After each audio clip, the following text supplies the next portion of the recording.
नमस्कार, आप सबों का बहुत स्वागत है हमारे नए YouTube चैनल career.com में। career.com एक YouTube चैनल हमने शुरू की है आप जैसे स्टूडेंट्स, आप जैसे एस्पिरेंट्स के मदद के लिए। और career.com का पूरा टीम का ये कोशिश रहेगा कि YouTube के थ्रू जो बच्चे घर में रहते हैं, पढ़ाई के लिए हमारे ऑफलाइन कोचिंग सेंटर्स तक नहीं पहुंच पाते हैं या कोई भी कारणवश वो ऑनलाइन को प्रेफर कर रहे हैं, तो उस क्षेत्र में हमारा एक कदम रहा हमारा YouTube चैनल। और हम लोग कोशिश करते हैं इस YouTube के थ्रू आप लोगों को वो सारी इंफॉर्मेशन, वो सारी नॉलेज, वो सारे ट्रिक्स हम आप तक पहुंचाएं जिससे आपकी एग्जाम्स क्रैक करने में मदद हो। तो चलिए इस कड़ी में मैं सैंकी सर आप लोगों की रीजनिंग टीचर, रीजनिंग के कुछ स्पेशल क्लासेस आपके पास लेके आ रहा हूं जो आपके रिसेंट एग्जामिनेशंस में बहुत ही मददगार साबित होगी। तो ठीक है, और हाँ एक बात जरूर बोल देता हूं दोस्तों, हमारी ये नई चैनल है तो इस नए चैनल में आप लोगों का प्यार हमें दिखना चाहिए। अगर हमारी टीम का कोशिश अगर आपको अच्छा लग रहा हो तो प्लीज सब्सक्राइब कर दो और लाइक जरूर कर देना। तो चलिए उसी के साथ हम लोग शुरू करते हैं हमारा नया कॉन्सेप्ट। ठीक है, हमारा पहला जो एक छोटा छोटा चैप्टर्स हम लोग पहले पढ़ेंगे, फिर धीरे धीरे फुल फ्लेज पढ़ाई की तरफ आते हैं। आप लोग रिसेंटली एग्जाम्स देते होंगे, चाहे अभी जीडी के एग्जामिनेशंस चल रहा है, तो जीडी के एग्जामिनेशंस में एक क्वेश्चंस बहुत दिख रहा होगा आप लोगों को, है ना। और वो क्वेश्चंस रीजनिंग का एक बहुत ही इंपॉर्टेंट क्वेश्चन हो जाता है, खासकर जीडी हो, एसएससी के कोई भी एग्जामिनेशंस हो या कोई भी स्टेट बोर्ड के एग्जामिनेशंस हो, उसमें ये क्वेश्चंस हमेशा पूछता है। और उस क्वेश्चंस का नाम है फिगर काउंटिंग, जिसको हम लोग फिगर काउंटिंग इन शॉर्ट बोलते हैं, है ना। सबसे सिंपल होता है, छोटा होता है और स्कोर करने का सब्जेक्ट होता है। स्क्वायर, इस तरह के एक स्क्वायर जिसको हम लोग हिंदी में वर्ग भी आप लोग बोलते हैं, तो स्क्वायर में बोल देगा तो पहला स्टेप है स्क्वायर में कि एक वर्ग इस तरह का एक फिगर दे देगा। आप लोगों को दिख रहा होगा कितना आसान है, इसमें आप देख के ही बता सकते हो सर ये 1 दिख रहा है, ये 2 दिख रहा है, ये 3 दिख रहा है, ये 4 दिख रहा है। तो नहीं, ये 4 है नहीं, ये 4 छोटे छोटे वर्ग या स्क्वायर है और ये पूरा एक 5, तो आपका आंसर होना चाहिए 5। बट क्या इतना सिंपल एग्जाम में आता है? नहीं दोस्तों, इतना सिंपल एग्जाम्स में आता नहीं है। तो चलो दोस्तों, मैं आज स्टार्ट एक सिंपल सा, आपने देखा कि मैंने स्क्वायर बनाया, तो स्क्वायर में क्वेश्चंस कैसे पूछता है। तो पहला चीज याद रखो, जब भी फिगर काउंटिंग आता है इसमें, और खासकर स्क्वायर रेक्टेंगल का क्वेश्चन जब पूछता है, तो उसमें एक चीज ध्यान देना, रो और कॉलम क्या बराबर है, क्या रो और कॉलम आपको बराबर दिख रहा है। तो अगर रो और कॉलम बराबर दिख रहा है तो उसमें स्क्वायर का काउंट करना बहुत ही आसान हो जाता है। मान लीजिए ये एक स्क्वायर है, आपको यहां पर दे दिया जाए कि बताइए इसमें कितने स्क्वायर है, तो आप क्या देख रहे हो इसमें, आप इसमें क्या देख रहे हो, आप इसमें देख रहे हो कि सर 3 तो देखो बराबर दिख रहा है ना, 3 रो 3 कॉलम, तो आंसर क्या होगा, कुछ नहीं करना है, इन दोनों को आपस में मल्टीप्लाई कर देना, रो और कॉलम को, यानी रो और कॉलम को आपस में मल्टीप्लाई कर देना। तो यहां पर क्या है, 3 गुना 3 प्लस, फिर देखिए 2 गुना 2, फिर प्लस 1 गुना 1। और जब रो एंड कॉलम किया रहे तो आप ये भी कर सकते हो, अदरवाइज एक और तरीका है, यही चीज को हम इन शॉर्ट लिख सकते हैं। रो और कॉलम सेम है, आपको दिख रहा है 3 रो 3 कॉलम, कुछ नहीं करना है, 3 का स्क्वायर प्लस 2 का स्क्वायर प्लस 1 का स्क्वायर। आंसर क्या है, 3 का स्क्वायर 9, 2 का स्क्वायर 4 और 1 हो गया आपका 1 का स्क्वायर 1। तो 9 और 4 13 और 1 14 स्क्वायर। तो फटाफट इसको आंसर दे देना है ना। क्लियर है, समझ में आया। तो कुछ एक क्वेश्चंस देते हैं, आप लोग बताना, जो आप घर में पढ़ रहे हो एक बार कॉपी पेन लेके बनाना और देखो कि आंसर क्या आ रहा है ना। चलिए देखते हैं।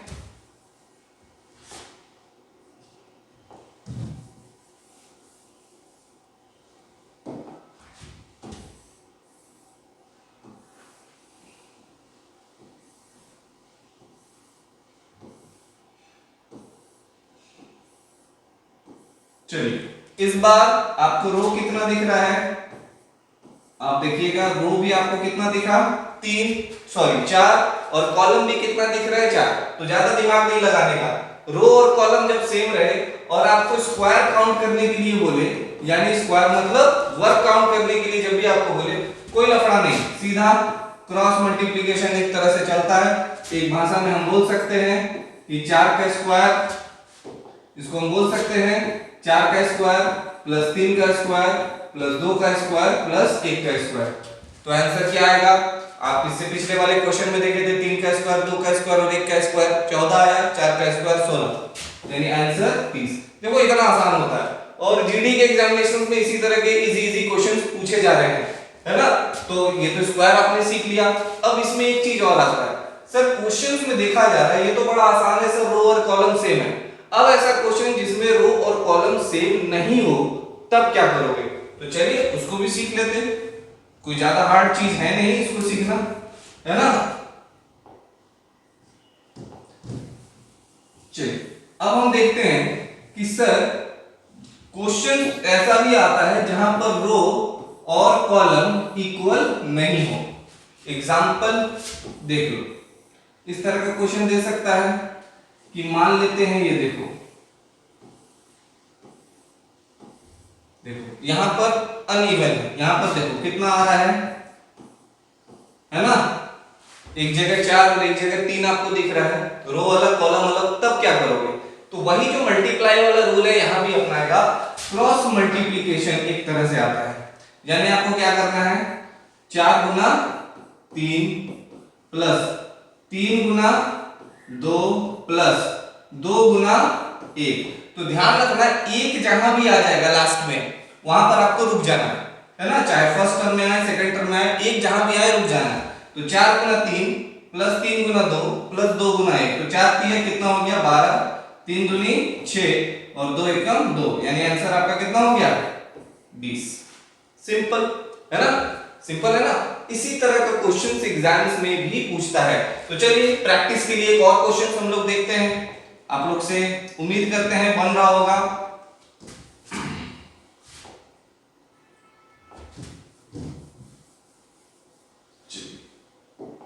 देखते हैं, पेन कॉपी आप लोग लिए हुए हो तो मेरे बनाने से पहले आंसर बता के दिखाओ हमें, है ना। चलिए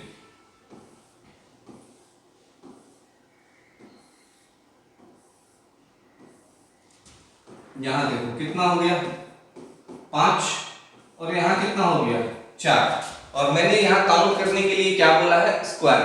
तो स्क्वायर काउंट करने का फिर वही तरीका आपको ध्यान देना है कि क्रॉस मल्टीप्लिकेशन एक तरीके से इसमें चलता है, रो एंड कॉलम का मल्टीप्लिकेशन। तो यहां क्या चलेगा, यहां चलेगा 5 गुना 4 प्लस 4 गुने 3 प्लस 3 गुने 2 प्लस 2 गुना 1। तो देखो जहां पर भी एक आ रहा है हम रुक जा रहे हैं, जहां पर भी एक आ रहा है हम क्या कर रहे हैं रुक जा रहे हैं। तो देखो 5 चुके यहां पर क्या हो जाएगा 5 8 4 20 प्लस 4 3 12 प्लस 6 प्लस 2। तो आंसर क्या हो गया 20 और 12 32, 32 और 6 32 और 6 38, 38 और 2 40। तो ये हो गया मेरा आंसर। देखो इतना आसान है, ये सब क्वेश्चंस बहुत इजी होता है बनाना, है ना। देख रहे हो ना आप लोग कितना आसान है इसको बनाना। तो ये रहा स्क्वायर, स्क्वायर से क्वेश्चन आएगा तो यही आएगा, इससे ज्यादा क्वेश्चन जनरली नहीं आता है, ठीक है। वो आगे स्क्वायर में भी वेरिएबल है, वो लोग हम लोग जैसे जैसे पढ़ते जाएंगे, जैसे जैसे स्क्वायर रेक्टेंगल आपका ट्रायंगल ये सब आते जाएगा तब हम लोग देखते जाएंगे, ठीक है। चलिए हम लोग देखते हैं कुछ और क्वेश्चंस।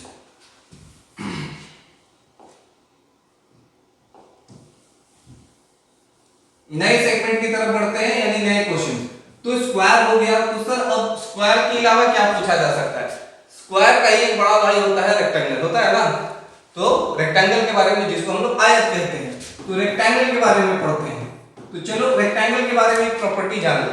हमेशा बच्चों को हम लोग जब ऑफलाइन में पढ़ाते हैं 90% बच्चे से क्वेश्चन पूछते हैं और वो उसका जवाब नहीं दे पाते हैं। एक सिंपल सा मेरा क्वेश्चन रहता है, इज स्क्वायर अ रेक्टेंगल?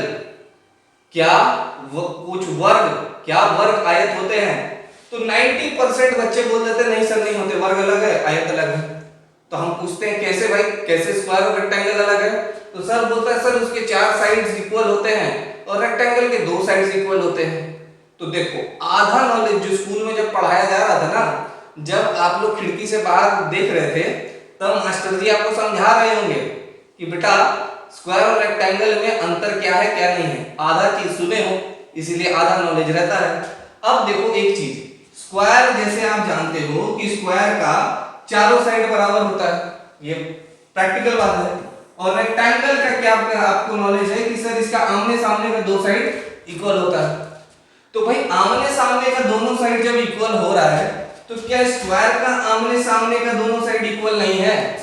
तो जब स्क्वायर का भी आमने सामने का दोनों साइड इक्वल है तो एक तरह से ये स्क्वायर रेक्टेंगल भी तो है ना। तो यहीं पर फिगर काउंटिंग में लोग गलती करते हैं जिनको ये कॉन्सेप्ट नहीं पता है। तो चलिए उस कॉन्सेप्ट के साथ शुरू करते हैं हम लोग।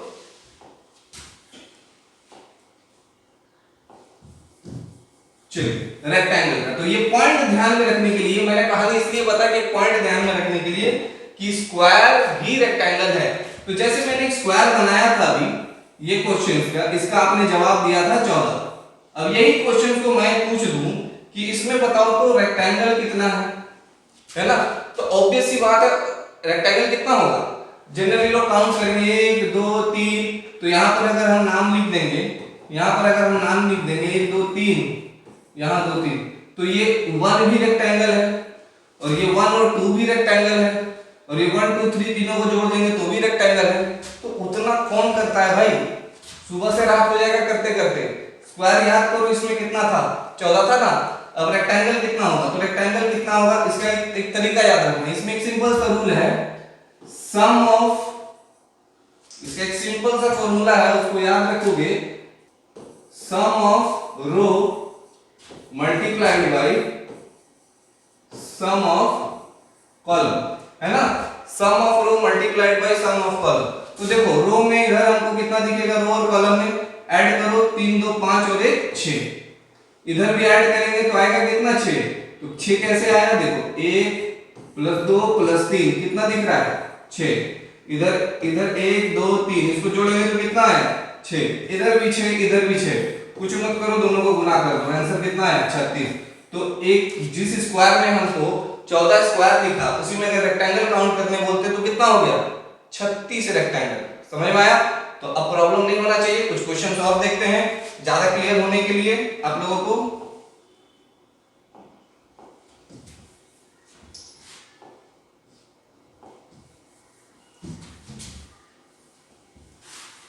चलिए देखते हैं क्वेश्चन रेक्टेंगल का। किसी भी तरह का रेक्टेंगल का क्वेश्चन हो बना लोगे, टेंशन नहीं लेने का। देखो इस तरह का फिगर स्क्वायर में भी मैंने बनाया था, है ना। इस तरह का फिगर आपने स्क्वायर में भी देखा था। अब आपसे मैं पूछ रहा हूं तो बताओ इसमें रेक्टेंगल कितना। सिंपल सा तरीका सर, पहले तो आप यहां पर देखिए रो एंड कॉलम है कितना, तो हम नंबरिंग कर देते, यहां पर नंबरिंग कर देते। तो यहां पर होगा क्या, इसका सम और इधर इसका सम यानी ऐड कुल। इसको देखिए 4 3 7 7 2 9 और 1 10, कितना हो गया 10, और इधर कितना हुआ 3 2 5 और 1 6। तो आपको क्या करना है, कुछ नहीं करना है, ठीक है। इस नंबर को इस नंबर से गुना कर देना है, सिंपल सी बात है। 10 6 60 यानी 60 हो गया आंसर। ज्यादा कोई माथामारी है ही नहीं। देखो बहुत इजी सा क्वेश्चन है, बहुत सिंपल सा क्वेश्चन है स्क्वायर और रेक्टेंगल का, है ना। तो रेक्टेंगल इस तरह से आप लोग कर लोगे, बहुत आसान है। किसी भी तरह का फिगर दिया जाए आप लोग बना लोगे। बट रिसेंटली 1 साल पहले एक बच्चा मेरे पास आया, इसी तरह के क्वेश्चन था और बोला सर देखिए मैंने ये बनाया, आपने ऐसे ही पढ़ाया था बट मेरा गलत हो गया। तो आंसर की भी हम बोले आंसर की तो आने दो, आंसर की बुलाया, बोला सर देखिए वो आंसर की में भी ऑप्शन गलत दिखा रहा है। रेक्टेंगल का सिंपल सा क्वेश्चन था। तो मैंने क्वेश्चन को ध्यान से पढ़ा। तो एक चीज ध्यान देना, जब मैंने ध्यान से क्वेश्चन को पढ़ा उसमें एक पॉइंट जो लिखा था स्टूडेंट उस पॉइंट को मिस किया, उस पॉइंट को मिस क्या किया। देखो इसी तरह का क्वेश्चन था, रेक्टेंगल काउंट करने के लिए बोला गया था, बट उसने एक पॉइंट जो मिस किया उसमें था कि count the number of only rectangle. सिर्फ इस रेक्टेंगल के आगे एक वर्ड डाल दिया ओनली, केवल, हिंदी में बोला जाए तो केवल। और जब ये वर्ड आ जाए ओनली या केवल, तब बाबू थोड़ा ध्यान देना। उसमें क्या करोगे बस समझ जाओ, उसमें क्या करोगे समझ जाओ। अगर यही क्वेश्चन मैं आपको बोलता कि इसमें स्क्वायर कितना है, तो आप स्क्वायर इसमें निकालते। अब ओनली वाले केस में क्या करोगे, देखो स्क्वायर वाले में क्या होता, याद करो 4 गुने 3 प्लस 3 गुने 2 प्लस 2 गुने 1, तो आंसर कितना था, इसमें था 4 3 12 6, ठीक है, और यहां पर 2, यानी आंसर कितना हो गया था 20। तो स्क्वायर इसमें कितना आ रहा है 20, और ये जो 60 आया, ये जो 60 आया ये आया टोटल रेक्टेंगल का। सेम क्वेश्चन था, बस उसमें फर्क क्या था, ये जो 60 आया वो क्या आया, टोटल नंबर ऑफ रेक्टेंगल। तो जब भी ओनली रेक्टेंगल पूछेगा तो याद रखना, ओनली जब भी पूछता है तो ओनली में क्या करते हैं, तो ओनली का होता है total minus number of square. ध्यान रखोगे ये पॉइंट, इसको कहीं लिख लो, ओनली का बात जब आता है तो टोटल माइनस स्क्वायर, है ना, तो कुल, टोटल मतलब कुल, तो कुल तुम्हारे पास कितना था 60, तो 60 लिख देना यहाँ पर, और यहाँ पर स्क्वायर कितना आया देखो 20, वही 20 को यहाँ लिख देना, माइनस करना, आंसर देना 40, चुपचाप बना के आ जाना, आपका आंसर सॉल्व, आपको 1 नंबर मिल गया, 1 नंबर 2 नंबर जितना भी क्वेश्चन रहा वो आपको मिल गया। क्लियर है, उम्मीद करता हूं स्क्वायर और रेक्टेंगल आप लोगों को समझ में आया होगा। तो देखो स्क्वायर और रेक्टेंगल आपने सीखा, कुछ क्वेश्चन मिसलेनियस स्क्वायर में भी है जो देख लो, जो आता है क्वेश्चंस में देखा गया है, तो उसमें क्या करता है, एक स्क्वायर के अंदर एक और स्क्वायर डाल देता है और आपको बोलता है count the number of square. तो कैसे करोगे देख लो, जैसे ये एक स्क्वायर बना के देगा, ये तो बड़ा आसान था भाई, यहां पर आप लोग को पता है 5 स्क्वायर है ना, ये आप लोगों को पता है 5 स्क्वायर। अब इसमें क्या वो लोग थोड़ा बहुत बदमाशी करेंगे, एक फिगर इस तरह का बना देगा,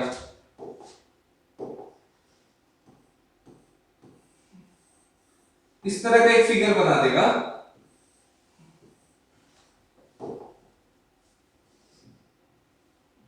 इस तरह का, देख रहे हो, इस स्क्वायर के अंदर एक और स्क्वायर आपको दे देता है, ठीक है, तो अब इसको कैसे बनाओगे, फिर एक मान लो इसी तरह का एक और बना दिया, फिर इसके अंदर दे दिया, और अब इस तरह का फिगर को बोलेगा count the number of square. तो जनरली हमको पता है इसमें कितना होता है, 2 का स्क्वायर और 1, 2 का स्क्वायर और 1 कितना होता है 5।